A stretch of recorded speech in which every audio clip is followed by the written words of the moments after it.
Welcome back, Magic Tribe. I want to say thank you, as always, for joining us here. We are going to again dive into our Urban Crow Oracle by MJ Cullinane. And we are also going to get our Soul Truth card by Brienne Hovey. Oh, sorry. And then I thought I would pull out our Sacred Path Oracle today as well, and we'll get one card out of there too. And I even busted out the big old book, and we will read it out of there. All right. But first, thank you, as always, for joining me here. We have a lot of things that are going to be changing here really soon. Starting the beginning of next month, I will be moving the live stream back into the morning hours, and it will be an early live for those of you on the Pacific Coast. Sorry, but that is going to be what is going to work for me best. We will probably do a 7 a.m. Central Time show. So it'll be 8 a.m. East Coast and 5 a.m. Pacific. I'm not sure. We're going to play around with it a little bit. I'm still not exactly sure about timing as far as that goes yet. Hello, Michelle, and hello, Shannon. It's good to see you guys as always. So that's my little announcement, but that's not going to start until after my daughter leaves. She leaves August 1st, and we're going to revamp spaces again, and we're going to go back into the other room. And then we're going to just see how it goes from there. So let's get our Urban Crow Oracle card for today. If you remember yesterday, we got the commitment card, I believe. Wait, what was yesterday? No, I think that was the one before. Got insight yesterday. So let's see if we're stepping out of this 8 energy. We have been pulling a lot of 8 cards lately, so let's see what we got. That's right, babe.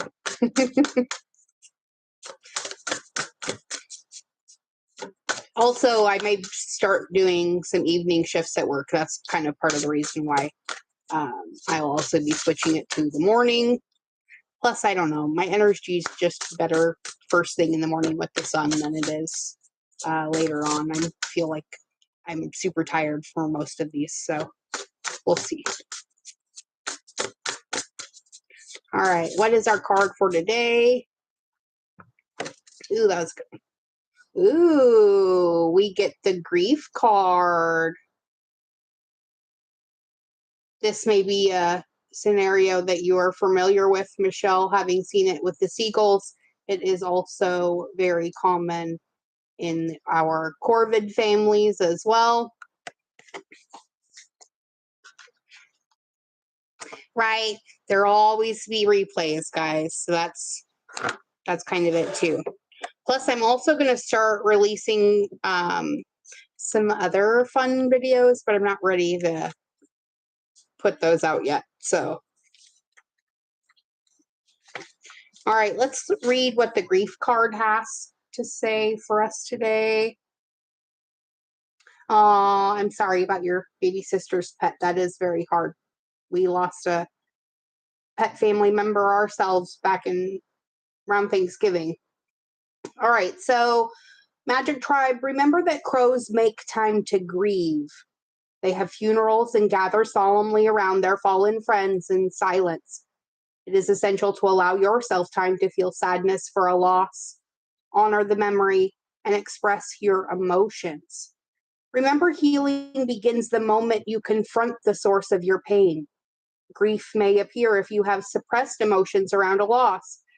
For growth to take place, you must address an ending, which allows for closure. There is no right way or wrong way to grieve. This is a ritual that is unique to you. So make time to mourn. Allow the feelings to surface because there are important lessons within the sorrow for the living. Right? very often in those moments of surrender, when we give ourselves that time to grieve for a loss, no matter how small it is or how large it is, right? In that we find that healing that helps to move that energy through us. Okay. Uh, a lot of times when things keep popping up and popping up and popping up, it's because you have not actually looked at that pain and said, it's okay that you feel this way, and we're going to feel it. And then you move through it. Okay. Suppressed emotions are going to be coming through hot and heavy. So even if you feel like you have not, or you have completed work, um, we're never done here. Okay. Hey, Angel, it's good to see you, babe. Um, so I'm glad to see that grief card coming up. It's also a 22, which is a master number. And you break that down into 4, which is about our stability. So we're really starting to move through those things that are creating that stable foundation for us moving forward into this life that we are creating for ourselves. Okay. And ultimately, that's what this always is about. Let's pull our soul truth card and see what it has to add to this. And then we'll get to my favorite deck.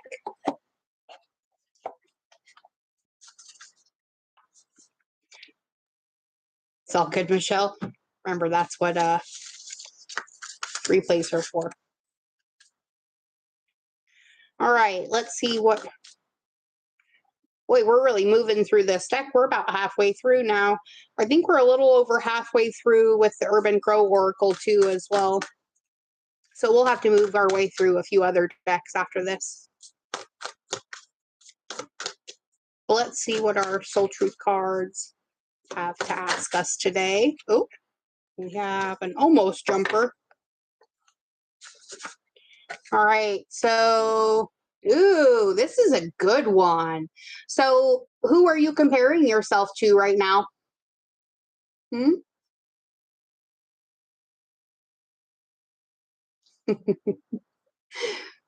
What you are able to see in another is only visible because it is within you, ready to be brought out. Shine light on the feeling of not enough and see the truth, my friends. All that you need and want is within you. Your soul action for today says to stop comparing and start creating.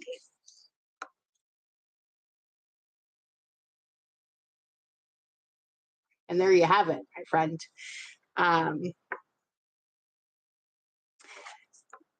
Comparing yourself to past versions of you, actually, Michelle, that is a good valid point that I'm glad you brought that up, because that could be a lot of what this grief process is about too, as well as grieving those past versions of us as we're leveling up and leveling up. And a little every new level that we achieve as humans creates a new version of us that is a higher vibration than the one before it. And sometimes we kind of grieve those losses a little bit, because with each leveling up, we have had to get rid of something, right? And a lot of those somethings brought us comfort, even though they may not have been to our best interests. But even grieving the loss of pain or people in our lives and just past versions of you. I can't even count how many times I've heard people say that. I just wish I could go back to being 18. But if you go back to being 18, well, you'll go back to not knowing what you already know now, right? Yes, definitely comfort in the familiar. So be really careful about this whole comparison thing, because honestly, you never know what somebody else is going through on the surface, and especially in these days of very edited social media, um, it's hard to get a really accurate picture of those people who you may look up to, right? And we're all going through something. So remember that. I like that. So who are you comparing yourself to, and how has that triggered your grieving? I like that. I like that a lot. And being that we are going through cancer time right now, that's a good one. It's a good way to bring it home. All right. Oh my goodness, that jumped fast. Barely shuffled this deck, but okay. Here's our card. It's a 10, the West Shield. This is about introspection and goals, right? See if I can get this to focus a little bit better. There we go. That's better. Okay, so the West Shield card is talking about our goals. Okay, so with us having the insight card and the commitment card, and now we're being asked who we're comparing ourselves to, and also getting that introspection. Let's see what the beautiful book has to say. Plus, this is a 10, so which is often very much about a completion of something.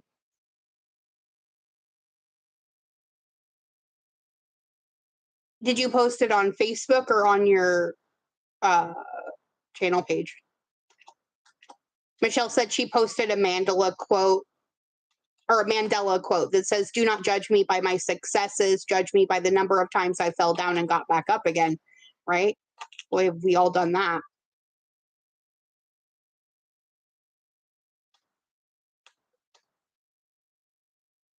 And that's true too, Angel. The sun does set in the west, so maybe it is time to celebrate what we are doing. Or better yet, maybe it's time for us to celebrate what we're being while we're doing it. Oh, you posted on Facebook and Instagram? Okay. I'll check it out.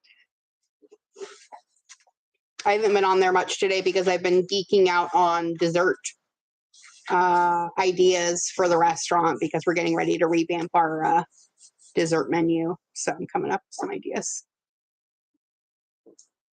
Oh, why can't you post on your community tab? Oh, also, if you do not check our community tab, I often post things on there, but I'm not sure if everybody's getting the notifications on it. All right, so we're going to go ahead and we're going to do the long-winded entirety of this 4.5 pages. Well, maybe just 4 pages, but I'm going to read to you guys about the teachings for the West Shield card in this book. It starts with a little poem. Okay, the depiction of this card. I'm going to be very careful with my book.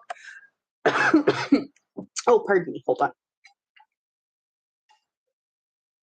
But I feel like there's a valuable teaching in reading this whole thing. So we're going to go ahead and do it. So I'm going to hold up the card while I do it. Okay. So remember that the West is the traditional home of bear on the medicine wheel. The color of this direction is black, which represents the void, where the answers live within the dark cave of bear. The ability to go within and to introspect is the female energy, which is receptive. The womb of woman is the place where all ideas, as well as babies, are nurtured and given birth. The darkness of the fertile womb is the place where each of us on the good red road of physical life had our beginnings.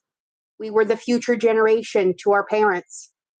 What future holds is always in the West, the place of our tomorrows. To understand the West, the looking within place, we must first understand our natures. Unless we are connected to all our relations, the standing people, or the trees, the stone people, the creature beings, Mother Earth, Father Sky, Grandfather Sun, Grandmother Moon, the 4 chief spirits, air, earth, water, and fire, the creepy crawlers, the insects, and all other life forms from atom to great star nation. We feel that the answers live outside of us. If we understand that the spirit of all these other life forms dwells inside our bodies, we begin to understand that we can look within to feel and know the answers. In our earthly bodies, our cells carry memory of all that has ever been. Answers live in our spirits, knowing potential.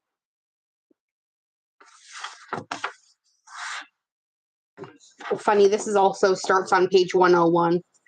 So we have a little bit of binary 1-0 code going on too.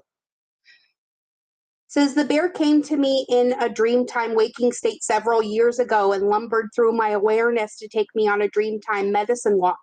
I found myself in a forest high in the Rocky Mountains by the old burial ground near Creede, Colorado. The bear wandered up to the spring above Moonshine Mesa and drank deeply of the cold, pure water coming from the Earth Mother's breast. Then Bear turned to me and spoke. We used to use words like you two-leggeds, she said. We retreated into our silence at the end of the Second World.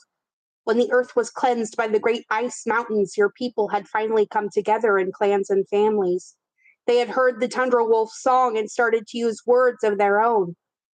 We knew that you humans would not be alone and that humans would survive if they could communicate with one another. We creature beings had to leave the two-leggeds alone so they could learn their own sounds and how to use communication. Unfortunately, that was also the time that two-leggeds shared so many of the opinions of others that they started to judge their personal truths. They began to worry about what others thought and failed to find their own answers within their hearts. I understood that Bear was trying to show me how we two-leggeds sought approval, entangling ourselves with the fear of being different.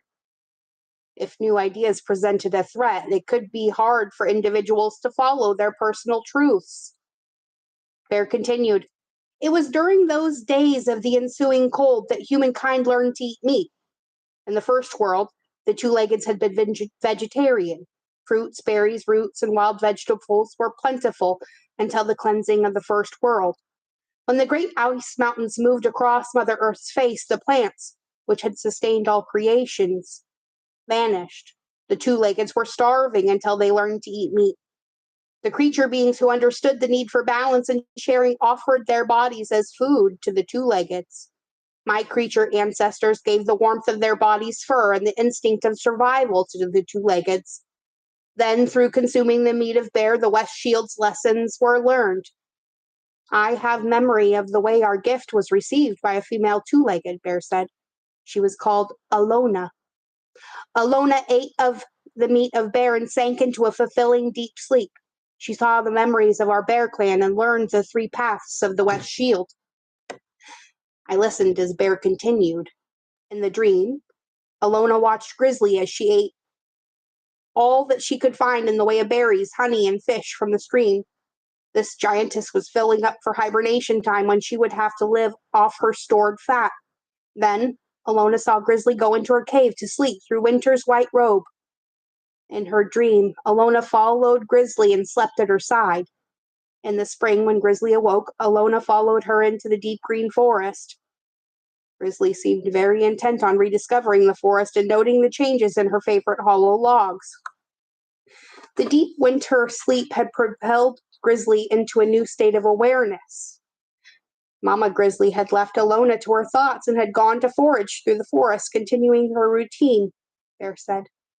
It was only when Alona was left to her own devices that a tiny, still voice spoke to her silent heart and showed her the value of Grizzly's lessons. Alona saw that in tasting the fruits of all ideas, you could expand one's outlook on life, just as Grizzly had done by eating all manner of foods. Then Alona remembered the retreat into the cave. Grizzly had taught her to go into the silence of her own sacred space, to digest her ideas. The ideas that did not sustain her could be eliminated, and the others would nurture her during the time of looking within. Alona realized that she could best meet her goals when she acted on the ideas that were most nurturing to her. I looked at Bear's big brown eyes and smiled. I was beginning to understand the West Shield in a new way. So the three pathways to understanding how to look within and reach our goals are like the actions of Grizzly in Alona's dream.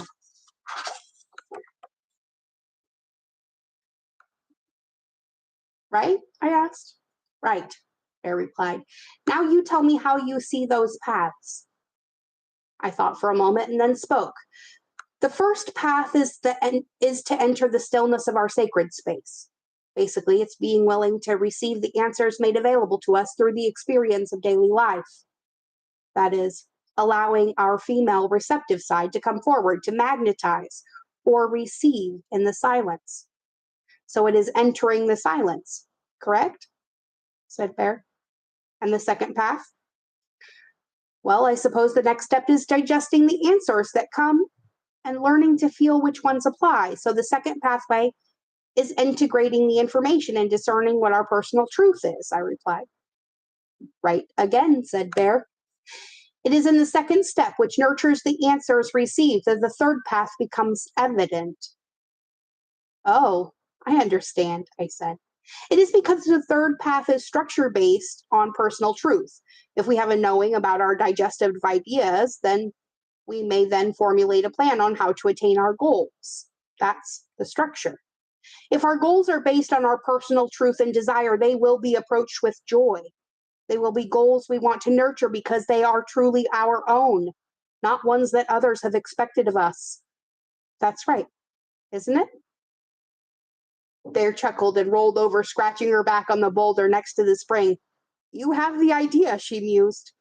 All of the actions of Grizzly will allow each person to tap their inner knowing, and like Alona of long ago, my clan can give the strength necessary to meet each tomorrow with joy. There is no need to fear the unknown that future holds if you follow Grandmother Grizzly and digest the knowing of your personal truth. I thanked Bear for the lessons and began the journey of understanding my personal West Shield. May this sharing also aid you in your joy-filled sojourn to the land of Bear and the lessons of the West.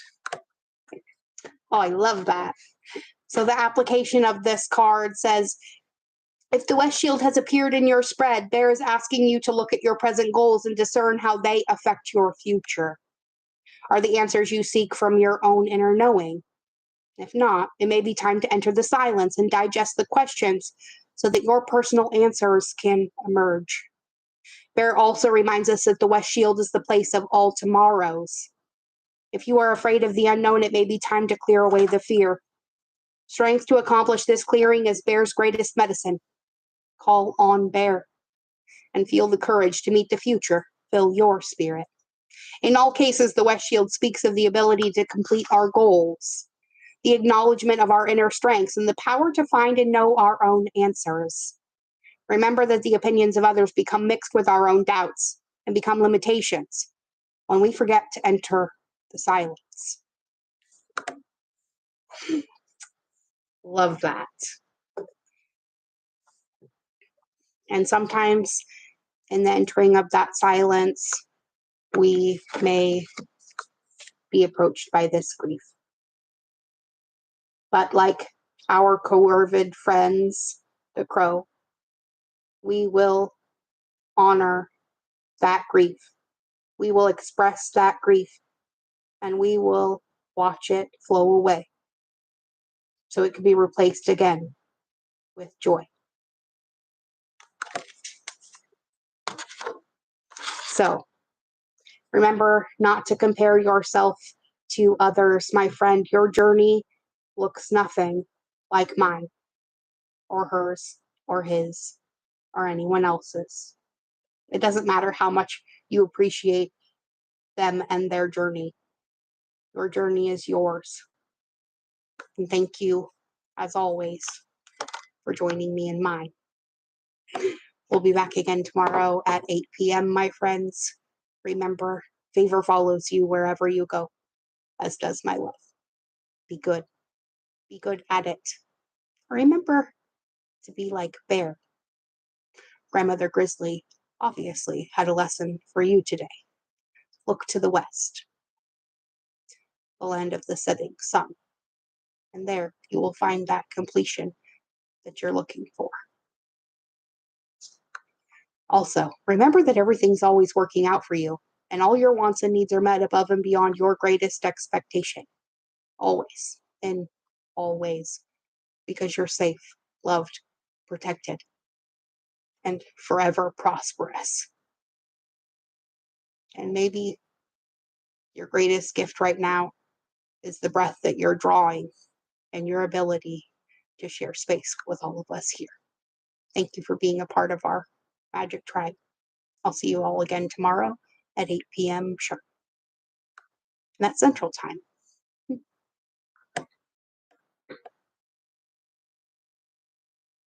Aw, thanks, loves. I love you all. Have a fantastic night. And I'm looking forward to sharing space with you all again tomorrow evening. Bye now. Love you.